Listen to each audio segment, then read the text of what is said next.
It has been one of the most transformative years in the federal judiciary branch, beginning with President Trump's historic confirmation of Judge Neil Gorsuch to the Supreme Court.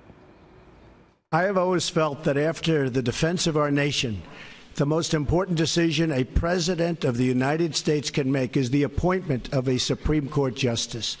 Depending on their age, a justice can be active for 50 years, and his or her decisions can last a century or more and can often be permanent.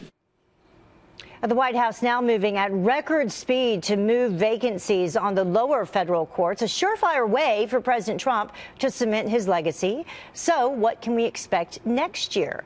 Joining me now is Chief Counsel and Policy Director at the Judicial Crisis Network, Carrie Severino. Thank you so much for joining us this morning, Carrie. We appreciate it. It's great to be here. So this is pretty significant, and President Trump and GOP senators both deserve credit. And of course, as we begin speaking with you, there's some construction going on behind you. We should explain to people there in Washington, D.C. But the president, he's helping to construct the future of the court as well. That's right. He has put now 12 Court of Appeals judges on the courts this year. That is the most in a president's first term since the courts were established. And that's incredible. And these are also outstanding nominees. So it's going to be a really great bench, not just for being on the Court of Appeals now, but also for those future Supreme Court confirmations. So our future Neil Gorsuch could have been one of the people that was confirmed this year, and that's very exciting to see. Yeah, and explain to people at home how the process works and how that could be the case. Normally the president will look to someone who has federal judicial experience for a Supreme Court confirmation. So when another vacancy comes up, these are going to be some of the people they're going to look at.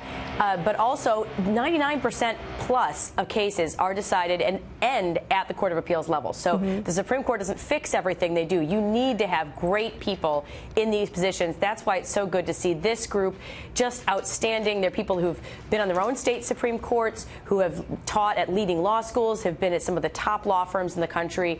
Really a stellar group of nominees. The challenge now is we got to keep this pace going, because we have had 12 Court of Appeals nominees in, but there are 160 vacancies now on these courts. You can't keep going at 20 at a time. I think that's would have been 19 total nominees this year confirmed. We've got to keep their foot on the gas. So you mentioned some specific out of this pool of people now available that presumably President Trump will choose from. We have a look at 4 of them specifically. Out of these 4, any that stand out to you?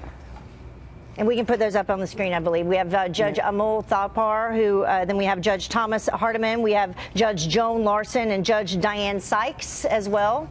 Yeah, all of those are so great, and they're part of the president's excellent list of nominees that he put out during his